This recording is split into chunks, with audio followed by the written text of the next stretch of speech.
Adaanach dargaggootaaf uummata Oromoo biratti qabsaa'aa bilisummaa ta'uusaan kabajaaf jaalala guddaa horateeraa jedhan. Haacaaluu ajjeesuu jechuun uummanni Oromoo dheekkamee uummata obbolaa kabiroo waliin walitti bu'iinsa akka uumuuf biyyattiin akka hin tasgabboofne gochuuf kan raawwatame gocha qaanessaadha jedhaniiru. Haacaaluu ajjeesuudhaan jeeqama kana uumuun yeroo Itoophiyaan muddama keessa jirtu sababaa hidha laga Abbayyaan haleellaan alaarraa yeroo itti aggaamamee jirutti haala isaa daran hamaa taasisaa jedhan Addaanach. Akkuma sabaa himaa adda addaarra dhageenye jeeqama Finfinnee keessatti eegalame Finfinnee keessatti xumurraa ka jedhu dhagahaa turre. Haa ta'u malee nama qulqulluu irratti raawwatama jennee hin yaannee jedhan. Ragaan nu dhaqqabaa jirus hojii geggeessota mootummaa ajjeesuudhaaf uumanii haalli keessaa akka hin tasgabboofne hojjetamaa jiru jedhan. Du'i Haacaaluu hedduun nu agarsiisu iyyuu malee mootummaa seeraa eegsisuu dirqama jedhan Adaanach. Kanaaf du'a Haacaaluutti shakkamanii kanneen to'annaa jala oolan jiru shakkamtoonni itti dabalaas barbaadamaa jiru jedhan. Haacaaluu tokko dhabnee jirra garuu kabajaan awwaalamuu utuu qabu reeffisaa kabajaan utuu geggeessamuu qabu hiraarfamni raawwateera.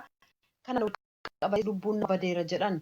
Qabeenyaan barbadaa'eera waamichi kara kakaasullee geggeeffameera jedhu adde Adaanach. Dheebuun dimookiraasii biyya kana uummatis haa ta'u miidiyaan yaada isaanii walaba ta'anii akka ibsan qeeqa mootummaa irratti qaban illee walaba ta'anii haa dubbatan jechuun balleessaan argamu beekaa akka argametti bira darbamaa ture jedhanii amma garuu yeroo ni ga'a jennu itti seeraa kabajamuu qaba jedhaniiru. Aangawoonni Jibuutii balalisaa xayyaara humna qilleensaa biyyattii mana hidhaa keessa jiru ka duraanii haamtuun itti qabamee jiru akka qorataniif mirgi isaa akka eegamu Human Rights Watch gaafatee jira. Aangawoonni kunis hiriira nagaa hidhamuu balalisaa kana mormuuf ba'ame humnaan ukkaamsanii jiran jedha Human Rights Watch. Fuad Yusuf Alii balalisaan xayyaara humna qilleensaa Jibuutii duraanii xumura baatii bitootessa bara 2020 gara biyya hollaa Itoophiyaatti baqate. Achittis da'ata siyaasaa gaafachuu isaa dura utuu biyyattiidhaa hin bahin viidiyoo aangawoonni waraanaa gameeyyiin loogii gosa irratti hundaa'eef malaammaltummaa isaanii ifa baase jedhe maxxansee jira. Mootummaa irratti mormiin waraanaa akka kaka'ullee gaafatee jira jedhameera. Baatii Ablaa keessa Itoophiyaan Jibuutii bakka isaan utuu abukaatoon hin dhaabbatiniif ganiinsa biyyaan himatamanitti dabarsitee kennitee jedha Human Rights Watch. Fuad baatii waxabajjii keessa viidiyoo mana hidhaa keessa jiran gaboodee irraa baasaniin haalli isaan itti qabamanii jiran hamtuu ta'uusaa ennaa beeksisanitti uummati dheekkamuudhaan akka hiikamaniif hiriira mormii geggeessee jedha ibsichi. Aangawoonni Jibuutii kan Fuad haala hamtuun keessa jiru jedhame kana akkaan qoratee mirgi isaanii bu'uuraa eegamuusaa akka mirkanaa'u Human Rights Watchitti daayirektarri gaanfa Afrikaa Latiitiyaa Baadar gaafataniiru.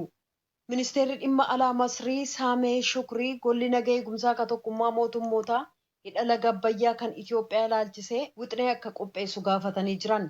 Wixineen kun biyyoonni sadan torban lama gidduutti waliigaltee quubsaarra akka ga'an akkasumas qofaa tarkaanfii fudhachuurraa akka of qusatan godha jedhaniiru. Biyyoonni miseensota gola nagaa eegumsaa ta'an 15 gamtaan Afrikaa marii haaraa jalqabame kana hoogganuusaaf deeggarsa qaban ibsanii jiru. Itoophiyaan tokkummaa mootummootaa kana keessaa ba'ee gamtaan Afrikaa qooda hooggantummaa akka fudhatu barbaada jechuudhaan xiinxalaa gameessi raadiyoo sagalee Ameerikaa Mohammad Elshaanaawii Piroofeesara Soosiyoolojii siyaasaa Ameerikaan Yuunivarsiitii kan Kaayiroo jiru Saayid Saddiq dubbisuudhaan galma akeekame bira ga'amuuf carraan jiraachuu isaallee mariisisanii jiru. Hojjettoonni gurmuu tokkummaa mootummootaa kan Sudaan Kibbaa keessaa 57 erga baatii eebla darbee qabee COVID-19 qabamuu isaanii aangawaan gameessi tokkummaa mootummootaa tokko beeksisaniiru. Deevid Sheerar akka jedhanitti nagaa eegdonni kun sababaa irra deddeebi'uun uummata Sudaan waliin wal arganiif vaayirasii kanaaf saaxilaman. Sheerar raadiyoo sagalee Ameerikaaf akka ibsanitti kanneen vaayirasichaan qabaman waraana, poolisii akkasumas hojjettoota mooraa tokkummaa mootummootaa Juubaa keessa jiranii jedhan. Kanneen keessaa 45 vaayirasii kanarraa yoo bayyanatan namni tokko du'eeraa jedhaniiru. Kun kan mul'isu namoonni keenya lammiiwwan Sudaan waliin wal arguudhaan walitti siqeenyaan hojjetaa jiraachuu isaaniiti. Gam tokkoon immoo kun kan nama ajaa'ibu hin ta'u lakkoofsi namoota vaayirasii kanaan qabamanii ol ka'aa adeemaa jedhan. Gurmuu tokkummaa mootummootaa kan Sudaan Kibbaa keessa aangawoota 16,000 ta'antu jira. akka aangawoonni eegumsa fayyaa Sudaan Kibbaa jedhanitti namoonni 2007 COVID-19 yoo qabaman 279 bayyanatanii 88 kan ta'an immoo du'aniiru. Kan dhaggeeffataa jirtan raadiyoo sagalee Ameerikaa sagantaa afaan Oromooti. Yeroo jalqabaaf erga vaayirasiin koronaa Yuunaayitid Isteetsiin seenee qabee guyyaa tokkotti namoota 50,000 haaraatu vaayirasichaan qabame. Kaalifoorniyaa keessaa namoota 9,740 kaleessa haaraa vaayirasii kanaan yoo qabaman, Teeksaas keessaa 8,076, Arizoonaa keessaa immoo namoonni 4,877 haaraa vaayirasii kanaan qabamuun gabaasameera. Kutaaleen kabiroon haaraa namoonni hedduun COVID-19 qabaman Joorjiyaa, Luwiziyaanaa, Noorz Kaarolaayinaa fi Teenesiidha. Kantiibaan magaalaa Niiwuork Biil De Bilaasiyoo manneen nyaataa akka banamaniif eeyyamanii turan tarii namoonni bakka biroo dhufuurraan kan ka'e daariqa yookaan infekshiniin kun deebi'ee ka'uu mala yaaddoo jedhuun yeroo isaa tursanii jiran. Bulchaan kutaa Pensilveeniyaa Toom Wolf namni martinuu maaskii fuulaa akka kaayyatu kaleessa ajajaniiru. Hoogganaan waaltaa dhukkubootaa daariqaaf alerjii kan Yuunaayitid Isteets Antoonii Faawuchii koree sanatiif ibsa kennaniin yoo vaayirasiin kun hin to'atamu ta'e lakkoofsi jiru dachaa dabalee gara 100,000 ga'uu malaa jechuun akeekkachiisan. Jaarmiyaan fayyaa addunyaa akka jedhetti erga baatii muddee qabee namoota miliyoona 10 vaayirasii kanaan qabaman 100 harki 60 baatii waxabajjii keessa yoo ta'u, kunis mallattoo weerarri vaayirasii koronaa hammaataa adeemuusaa malee gadi bu'uusaa in agarsiisu jedhee jira. Kaadhimamaan pirezidaantii paartii Dimookiraatotaa Joo Baayiden karaa loltoonni Ameerikaa akka ajjeefamaniif maallaqa baafte jedhame akkaataa pirezidaantii Doonaald Tiraamp itti qaban balaaleffatanii kun rakkoo yeroo dheeraa pirezidaantii nageenya biyyoolessaaf imaammata alaa irratti qabanii jedhan. Oduun galgala kanaaf qabnu kanuma. VOA Afaan Oromoo VOA 24 Naayil Saatiif meetirbaandii irra caqasuu jirtan.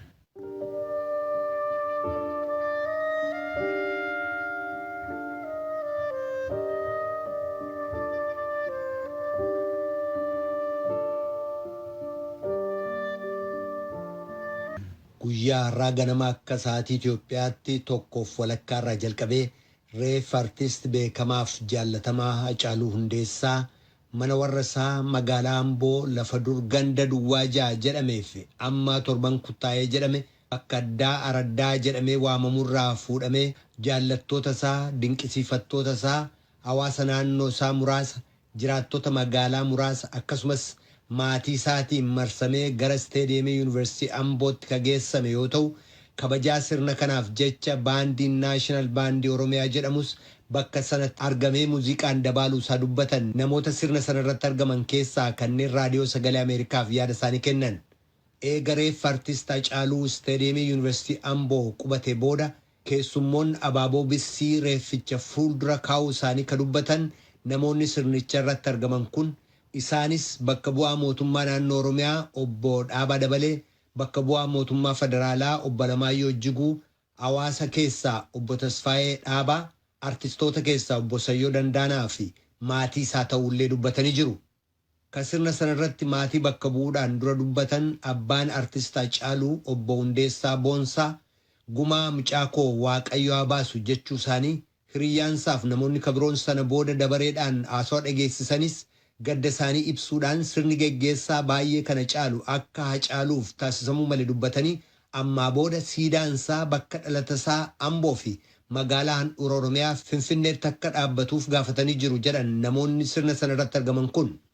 Bakka bu'aan mootummaa naannoo Oromiyaa obbo Dhaabaa Dabalee haasawaa sirna geggeessaa sanarratti dhageessisaniin Haacaaluun qabsaa'aa qofa miti. Haacaaluun waan hundumaadha. Siidaansaa Amboo keessatti qofatu hin taane Finfinnee keessatti illee dhaabachuu qaba. Gaddi du'a Haacaaluu gadda akka Oromiyaatti ga'e qofatu hin taane gadda guutummaa Itoophiyaa irra ga'e jechuu isaanii himanii jiru namoonni kun. Haati warraasaa ergaa barreeffamaan Finfinnee irraa ergiteen gaddi nurra ga'e gadda guddaadha. Gaddi waa'ee Haacaaluu keessa keenyaan badu akka siidaansaa magaalaa Finfinnee bakka lubbuun isaatti dabreetti dhaabatu maqaa koof maqaa ijoollee kootiinan gaafadha jechuun sees dubbifamee jira akka namoonni sirnicha irratti argaman jedhanitti. Akka hirmaattu artist Haacaaluu Hundeessaa akka lakkoofsa Itoophiyaatti bara 1978 magaalaa Amboo bakkuma amma warri isaa jiraatan bakka Araadaa jedhamutti dhalatee guddachuusaa barnoota isaa sadarkaa tokkoffaas achuma magaalaa Ambootti barachuu isaatu dubbisame. Barnoota isaa sadarkaa lammaffaa achuma magaalaa Ambootti utuu barataa jiru bara 1995 kutaa 10tti hiriyoota isaa waliin qabamee hidhamuusaa, bara 2000 hiriyoota isaa 3 irratti yeroo duuti murtaa'u hiriyoota isaa afan kabiroo wajjiin gallakkifamuusaa, yeroo mana hidhaa turetti akka barnoonni bu'uuraa afaan Oromootiin mana hidhaatti kennamu nama taasise ta'uusaa, otuma mana hidhaa jiruus walleelee siyaasaa jaallatamoo ta'u baasuunsaa seenaa isaa keessatti eeramee jira.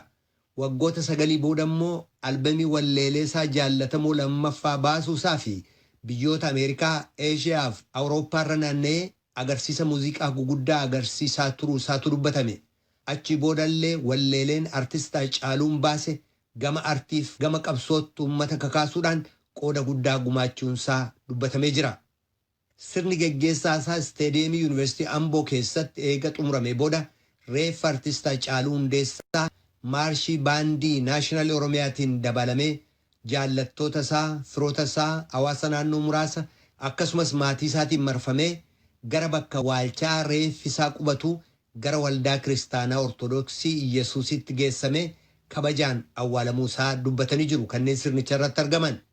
Gama biraatiin qeerroon 100 hedduutti lakkaawaman sirna geggeessaa artist Haacaaluutti hirmaachuu qabna jechuudhaan ganamarraa kaasanii magaalattii keessatti kagaafataa turan ta'uusaa fi humnoonni nageegumsaa immoo akka irraa dacha'an yoo deebi'uu didan akka itti dhukaasan akeekkachiisaa turuu isaanii, yeroo adda addaattis magaalattii keessatti qawween dhukaasamaa turuusaa namoonni achi turan raadiyoo sagalee Ameerikaatti dubbatanii jiru.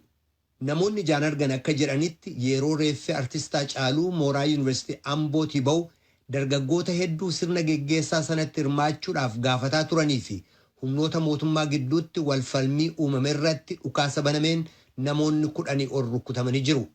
Akka maddeen hospitaala waliigalaa Amboo fi hospitaala riferaalaa Yuunivarsiitii Amboo VOA'tti himanitti namoonni madaa'an 3 hospitaala waliigalaa Ambootti, namoonni 9 immoo hospitaala riferaalaa Yuunivarsiitii Ambootti geessamuun isaanii beekamee jira.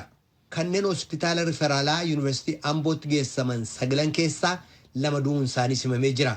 Dhimma kana qulqulleeffachuuf itti gaafatamaa dhimma nageenyaa magaalaa Amboof waajjira kantiibaa magaalattiitti bilbilee ammaaf nama bilbila kaasu argachuu hin dandeenye. Yoo odeeffannoo dabalataa arganne sagantaa keenya gara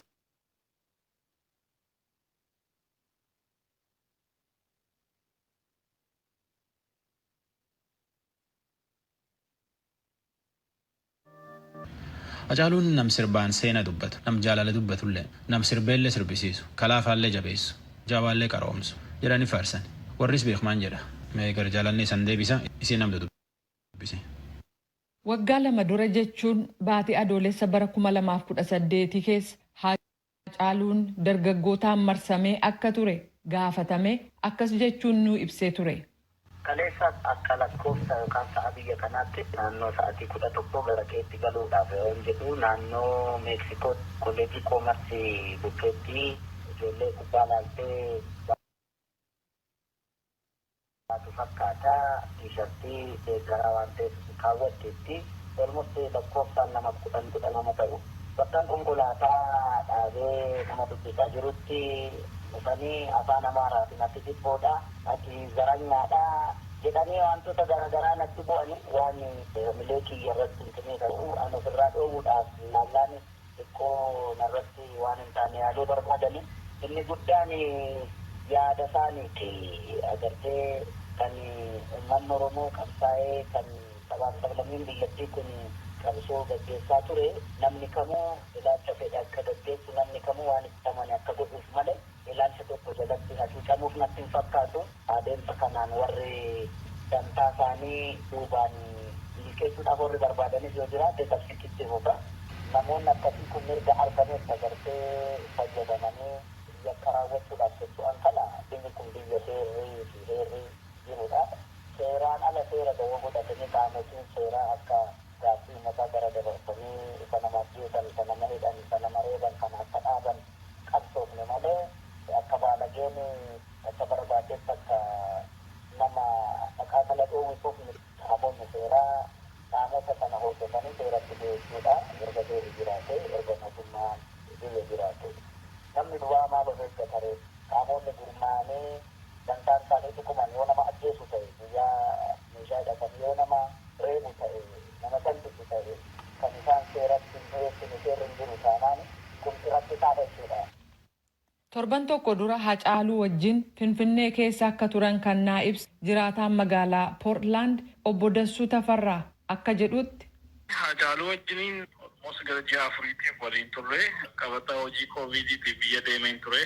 Ambootti waliin dhalannee waliin barannee waliin guddanne jireenyaanis akka maatiitti warra walitti deemudha. Haacaaluun hiriyaa taaneef yookaan akka maatii ta'eef utuu hin taane dhugaan jiru gubii garaa isaa jiru gabbaa'eetuun dubbatiin uummanni keenyallee Haacaaluu eenyu akka ta'e sirba isaaf gaafa qabsoo qofaan isa beeka malee waan gara fuulduraatti keessa isaa jiru gadi baaseen dubbannedha. Uummata keenya siyaasa adda addaatiin ilaalcha adda addaatiin adda nu baase kana halkanii guyyaa hawwiinsaa inni guddaa inni jalqabaas inni dhumaas Oromoon tokko ta'ee hawwiinsaa inni guddaa kana qofadha. Haala isaarraa waan hubatte qabdaa?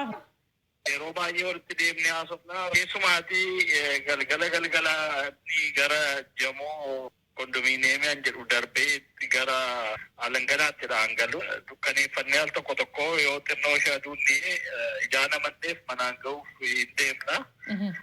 Gaafa manaan ga'uuf deemnu yeroo baay'ee naannoo mana isaa namootatu dadhaabata.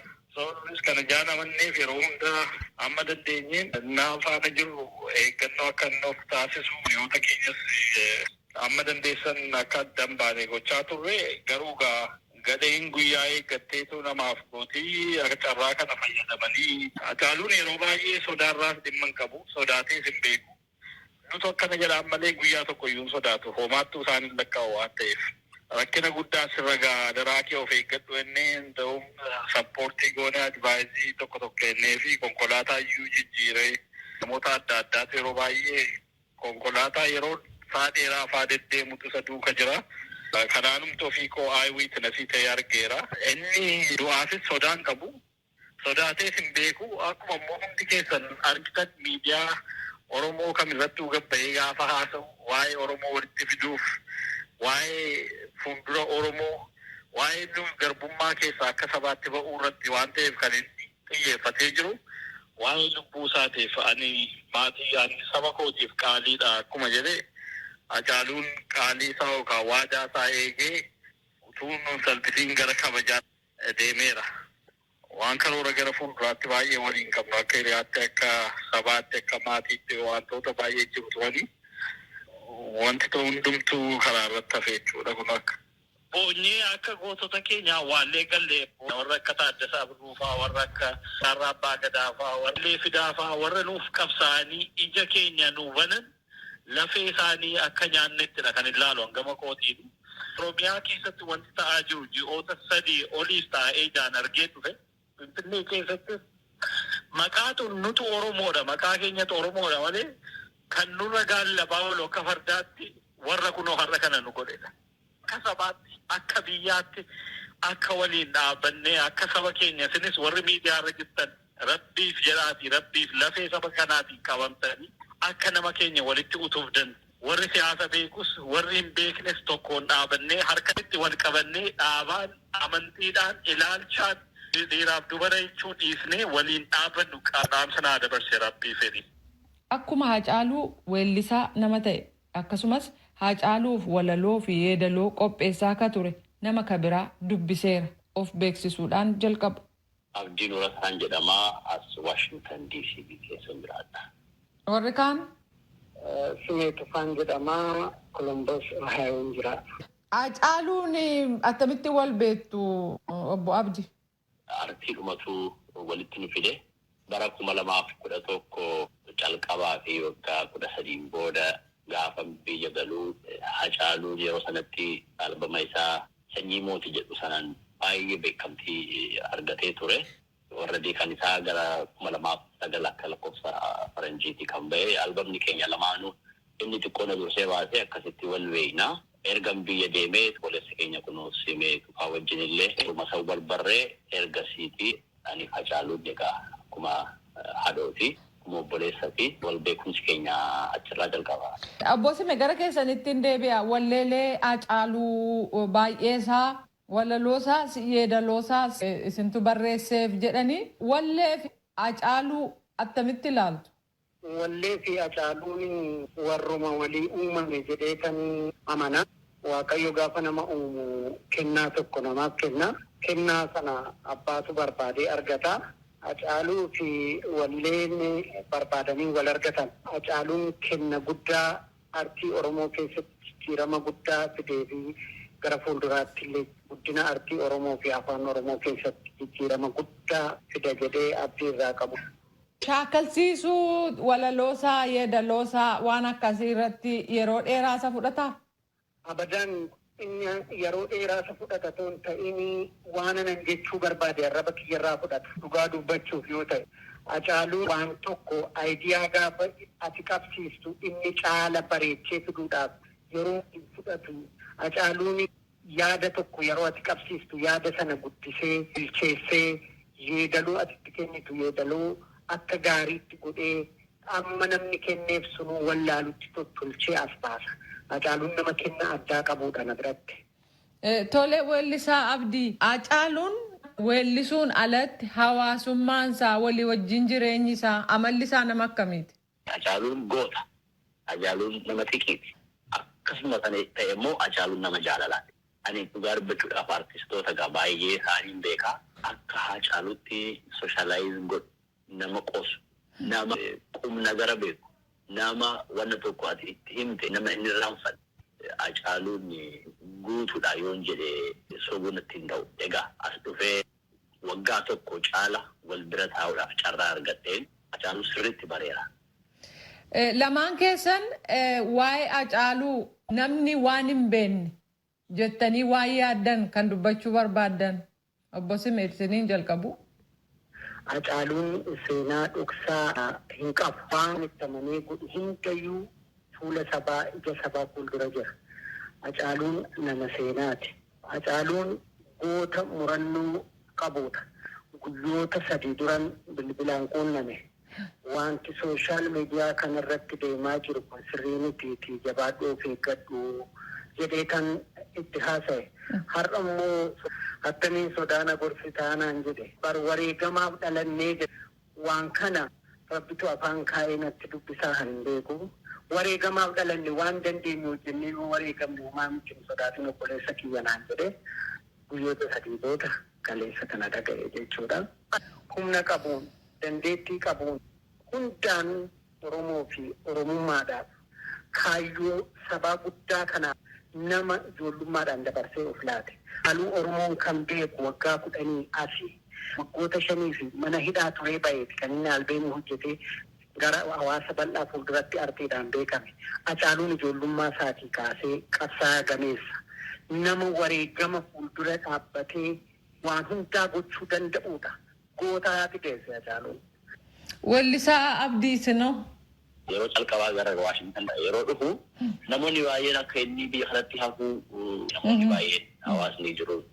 Duraan minnoo shawaa kana kan gotaa ture maalii ture akka artiistitti haftutu osoo hin taane uummanni Oromoo ati naannootti akka biyyatti deebitee galtee saayikoolojii uummanni keenya akka ol ka'uudha kan jedhurratti sirriitti waliigalleetu akkasitti gara biyyaa deebi'ee lammaffaa gaafa dhufu garuu anumti mataan kiyya acee kiyya maal obboleessa koo ati amma ijoollee keetiif jiraachuu qabda.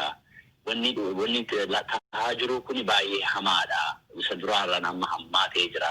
Kanaaf ijoollee keetiif jedhiitii asumatti hafii jedhee kadhadhee dadhabnaan abdii koo wannan qabsiisee kana osoo hin xumurin ani ijoollee kiyyaa itti hafaadhaan jedhee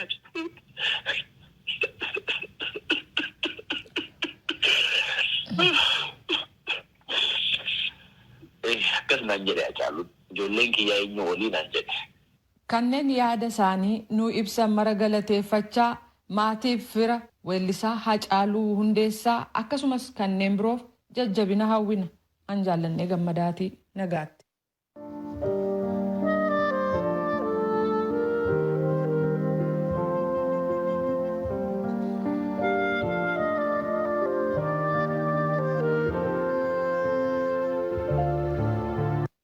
VOA Afaan Oromoo VOA 24 Naayil Saatiif meetirbaandii irra caqasuu jirtan.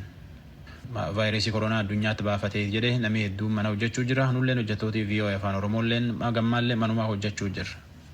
Dhaabbii mirga namaatiif falma Amnesty International mootummaan Itoophiyaa warra Haacaaluu Hundeessaa galaafate ariitiin seeratti akka dhiyeessu gaafate. Ta'uu baannaan ammoo biyyittii afaan balaa deemtii jedha. Qorataan mirga namaa Amnesty International damee Itoophiyaa Fissaa Teklee galmoo daawwititti dubbise. Gartuun kabaja mirga namoomaaf falmu Amnesty International kaleessa ajjeechaa Haacaaluu walqabatee ibsa baaseenii mootummaan namoota ajjeechaa kana keessaa warra harka qaban dafee akka seeraaf dhiyeessu gaafatee jira. Fissaa Teklee qorataan qabiinsa mirga namoomaa Itoophiyaa Amnesty International VOF dhiyeenyaas Itoophiyaa keessatti aangawoota mootummaa dabalatee ajjeechawwan garaagaraan raawwatu namaa garuu seeraaf dhiyaatu hin agarru jedhu. በየጊዜው ሰው ይገደላል ግን ለምን እንደተገደለ ማነው ገዳዩ ምንድነው ዓላማው እንደዚህ ነው የሚሉትን ነገሮች ግልጽ ሲወጣ እናይ akkas jedhu obbo Fissaan yeroo baay'ee namuu hin ajjeefama namni kun maaf akka ajjeefame eenyu akka ajjeese hin beekamu inumaayyuu warri aangawoota mootummaa dhimma kana waan siyaasaa waliin wal qabsiisu gandarbe fakkeenyaaf naannoo Amaaraatti aangawoota irratti ajjeechaan raawwatame akkasumas jeneraal Sa'aalee Makonnin irrattis ajjeechaan raawwatamee jira. Ajjeechaan kun egaa eenyuun akka raawwatame ifa taasisuu dhabuun mootummaan shakkii keessa akka galu godhee jira. Kana malees ajjeechawwan akkasii irra deddeebiin akka raawwatamanii fi karaa saaqaa jira. Kanaaf mootummaan ajjeechawwan akkasii akka hin raawwannee fi eegumsa gochuu qaba. Yoo raawwate immoo hordofee namoota san to'annoo jala oolchee seeraaf dhiyeessuu qaba. Wantoonni akkasii ija salphaan waan ilaalaman miti jedhu yoo dubbatan. ከተፈጸሙም በኋላ ደግሞ ተከታትሎ መረጃዎችን አሰባስበው ለፍርድ ማቅረብ አለበትና ውጤቱንም ለህዝብ ማሳወቅ አለበት። እንደዚህ አይነት ነገሮች ቀላል ጉዳዮች አይደሉም። አምነስቲ ኢንተርናሽናል ibsisaan mootummaan tajaajila intarneetii adda kutuun mirga namni odeeffannoo sirrii argachuu gadaanquudha erga jedheen booda taateewwan mormii ajjeechaa Haacaaluun booda Oromiyaa keessatti raawwatamaa jiranis hordofaa jiraachuu beeksise. Gabaasa Sagalee Ameerikaaf Galmuu Daawit Naayiroobii.